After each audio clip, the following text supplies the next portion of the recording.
আসসালামু আলাইকুম। এই তো নতুন শিক্ষাবর্ষের নতুন বই নিয়ে তোমাদের সঙ্গে হাজির হলাম। তোমাদের বইটা যেমন পরীক্ষামূলক সংস্করণ, আমার ক্লাসটাও ঠিক পরীক্ষামূলক সংস্করণ। যেহেতু আমার কোনো ল্যাপটপ কিংবা কম্পিউটার নেই, এজন্য আমার মোবাইল ফোন থেকেই তোমাদের সঙ্গে হাজির হলাম। দেখা যাক কতটা হেল্প করতে পারি। তো চলো শুরু করি। প্রথমেই দেখো লেখা আছে ইউনিট 1 অধ্যায় 1। আমরা কিন্তু কখনোই ভুলভাবে উচ্চারণ করব না।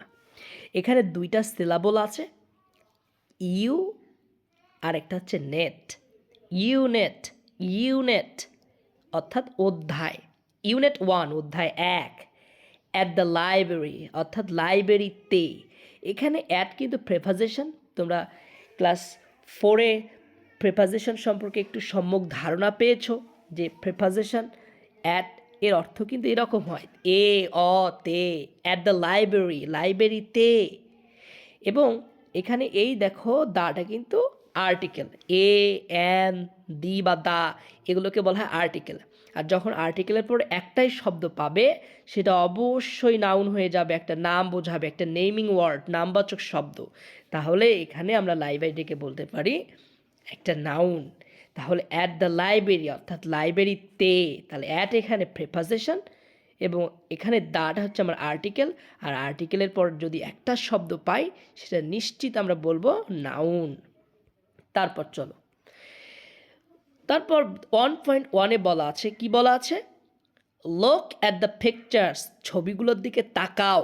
তাহলে দেখো এখানে সেন্টেন্সটা কিন্তু ভার্ব দিয়ে শুরু হয়েছে। এখানে তোমরা কিন্তু এই ভার্বটা ইতিমধ্যেই পরিচিত। লোকের তিনটা ফর্ম কি? লোক, লোকড, লোকড। তাহলে ভার্ব দিয়ে শুরু হয়েছে, তাহলে অর্থ কেমন হবে? ইম্পারেটিভ সেন্টেন্স যখন ভার্ব দিয়ে শুরু হয় অর্থ এরকম হয় যে করো, ধরো, খাও, যাও, ঘুমাও, এরকম অর্থ হয়, তাই না?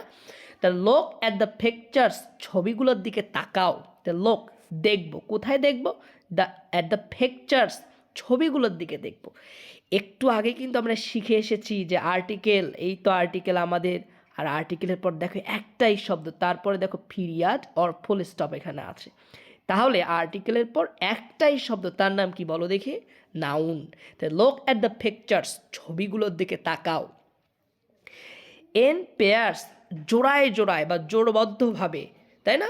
In pairs. তারপর দেখো কি বলছে? Ask and answer the following questions. তাহলে নিচের প্রশ্নগুলো জিজ্ঞাসা করো আর উত্তর দাও। তাহলে এখানে অ্যাস্ক মানে জিজ্ঞাসা করা, এটা একটা অ্যাকশন, এটা কিন্তু একটা ভার্ব, তাই না? তারপর দেখো অ্যান্ড অর্থাৎ এবং বা ও, অথবা আমরা বলতে পারি আর। তাহলে জিজ্ঞাসা করো আর কি করব? অ্যান্সার, উত্তর দাও। তাহলে কি জিজ্ঞাসা করব এবং কি উত্তর দেব? দ্য ফলোয়িং কোয়েশ্চেন্স, নিচের প্রশ্নগুলো জিজ্ঞাসা করো আর উত্তর দাও। দেখো কি চমৎকার করে কিন্তু ইনস্ট্রাকশন দিচ্ছে। দেখো এই দেখো আবারও কিন্তু আমরা আর্টিকেল পেয়েছি এখানে। তাহলে আর্টিকেলের পর দুইটা শব্দ। তোমরা একটা জিনিস নোট করে রাখবে, আর্টিকেলের পর একটাই শব্দ, তার নাম কিন্তু নাউন। আর্টিকেলের পর দুইটা শব্দ, তাহলে শেষেরটির নাম নাউন এবং তার পূর্বেরটার নাম অ্যাডজেক্টিভ। এবং আর্টিকেলের পর তিনটা শব্দ, শেষেরটির নাম নাউন, তার আগেরটার নাম অ্যাডজেক্টিভ এবং তার পূর্বেরটার নাম অ্যাডভার্ব। আমরা আরও বিস্তারিত জানবো। এখানে এতটুকু জাস্ট মনে রাখবো, আর্টিকেলের পর দুইটা শব্দ, তাহলে শেষেরটির নাম নাউন এবং তার পূর্বেরটার নাম অ্যাডজেক্টিভ। তবে শুধুমাত্র এই ধারণার মধ্যে আমরা সীমাবদ্ধ থাকবো না। তবে আমরা অবশ্যই মনে রাখবো কোন শব্দটি কোন শব্দকে মডিফাই করছে বা কোন শব্দ সম্পর্কে অতিরিক্ত তথ্য দিচ্ছে। সেইভাবেই কিন্তু আমরা বলবো কোনটি নাউন, কোনটি অ্যাডজেক্টিভ কিংবা কোনটি অ্যাডভার্ব। তবে এতটুকু জেনে রাখি, আর্টিকেলের পর দুইটা শব্দ, অবশ্যই শেষেরটির নাম নাউন এবং তার পূর্বেরটার নাম অ্যাডজেক্টিভ। ফলোয়িং কোয়েশ্চেন্স, নিচের প্রশ্নের উত্তর দিতে কিন্তু বলছে, তাই না? আচ্ছা, তারপরে দেখো বলছে হ্যাভ। প্রশ্ন নাম্বার এতে বলছে, কি বলছে? Have you ever gone to a library? তোমরা কি কখন একটা লাইব্রেরিতে গিয়েছো? দেখো আমরা জানি কিন্তু ক্লাস 4-এ শিখেছি হ্যাভ কিংবা হ্যাজ, একটু একটু করে আমরা টেন্স শিখেছি না? তাহলে হ্যাভ হ্যাজ প্লাস V3 ভার্বের 3 নম্বর ফর্ম। এখানে দেখো গন কোথা থেকে এসেছে? গো থেকে এসেছে। গো, ওয়েন্ট, গন, গো ওয়েন্ট গন, তাই না? তাহলে হ্যাভ ইউ এভার গন, তোমরা কি কখনো গিয়েছো?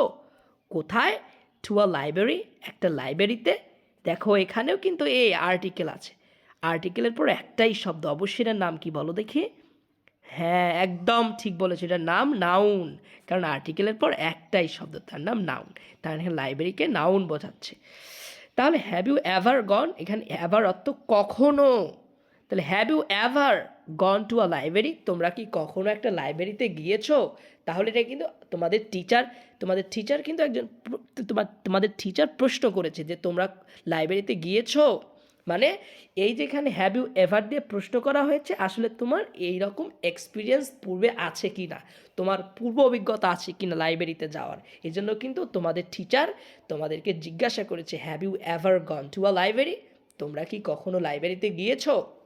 যেহেতু শিক্ষক ক্লাসে আসেন এবং তোমরা অনেক সহপাঠী একসঙ্গে ক্লাস করছো, তাহলে ইউ মানে এখানে কিন্তু তোমাদেরকে বোঝাচ্ছে, একজনকে বোঝাচ্ছে না। তো একটা মনে রাখবা, ইউ মানে একজন, আবার ইউ মানে একাধিক লোককেও বোঝায়, তাই না? তাহলে have you ever gone to a library, তোমরা কি কখনো একটা লাইব্রেরিতে গিয়েছো? তোমাদের শিক্ষক কিন্তু প্রশ্ন করেছে। তারপর বি নাম্বারে দেখো কি বলে, তুমি যদি যাও তাহলে বলতে পারো yes sir, I went to a library, আমি একটা লাইব্রেরিতে গিয়েছিলাম, তাই না? এভাবে বলতে পারো যে ইয়েস আমরা গিয়েছিলাম, we went to a library, আমরা একটা লাইব্রেরিতে গিয়েছিলাম। এভাবে তুমি তোমাদের মতো করে সুন্দরভাবে তোমার টিচারকে অ্যান্সার করতে পারো। তারপরে দেখো বি নাম্বারে বলছে কি, হোয়াট ডু ইউ ডু, তুমি কি করো। এখানে হোয়াট কি, ডু মানে করা, তাই না? আচ্ছা, হোয়াট ডু ইউ ডু, এখানে এই ডু কিন্তু মেইন ভার্ব, এই ডু কিন্তু এখানে অক্সিলিয়ারি ভার্ব, তাই না? তাহলে বলছে what do you do in the library, তোমরা লাইব্রেরিতে কি করো। এবং স্যার যদি একজনকে জিজ্ঞাসা করে তাহলে বলবো যে তুমি লাইব্রেরিতে কি করো। যেহেতু ইউ ক্লাসের মধ্যে টিচার বলছে সবাইকে উদ্দেশ্য করে, এখানে ইউ মানে কিন্তু তোমরা, তাই না? তোমরা লাইব্রেরিতে কি করো। দেখো এখানে এন অর্থ, এন কিন্তু প্রিপোজিশন আমরা ছোটোবেলায় শিখেছি, একটু একটু করে সব কিছু গ্রামার একটু একটু আমরা শিখেছি না। ইন অর্থও কিন্তু এ অতে। দেখো দ্য লাইব্রেরি, আর্টিকেল আবারও পেয়েছি, আর্টিকেলের পর একটাই শব্দ, তার নাম কি বলো দেখি, নাউন। তাহলে হোয়াট ডু ইউ ডু, তোমরা কি করো, ইন দ্য লাইব্রেরি, তোমরা লাইব্রেরিতে কি করো।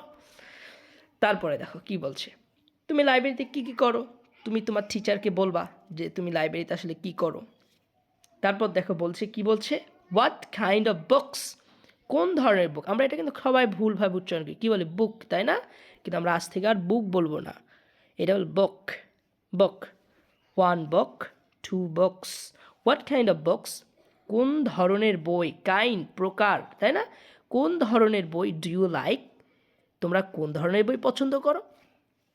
তাহলে টিচার কিন্তু তিনটা প্রশ্ন করেছে তোমাদেরকে যে তোমরা have you ever gone to a library, তোমরা কি কখনো লাইব্রেরিতে গিয়েছো, তোমাদের লাইব্রেরি যাওয়ার এক্সপিরিয়েন্স আছে কি না, এটা কিন্তু টিচার জানতে চেয়েছে। তারপর বি নাম্বারে বলছে যে হোয়াট ডু ইউ ডু, তুমি কি করো, তোমরা কি করো ইন দ্য লাইব্রেরি, তোমরা লাইব্রেরিতে কি করো। সি নাম্বারে বলছে what kind of books do you like, তোমরা কোন ধরনের বই পছন্দ করো। তো তুমি এটা তোমার হোমওয়ার্ক, এই তিনটা অ্যান্সার তুমি কিভাবে দেবে অবশ্যই তুমি খাতায় লিখবে। খাতায় লিখে তোমার বাবা কিংবা তোমার মা কিংবা তোমার বাসায় যে শিক্ষক তোমাকে পড়াতে আসে অথবা তোমার শ্রেণী শিক্ষককে তুমি দেখাবে যে যা তুমি ঠিকঠাকভাবে লিখেছো কি না এবং কোন কোন জায়গায় ভুল করেছো, সেই ভুলগুলো আবার স্টাডি করবা। তো এটাই আজকে তোমাদের জন্য পড়া। পরবর্তী ক্লাসে আবারও হাজির হব এর পরের অংশ নিয়ে। আল্লাহ হাফেজ।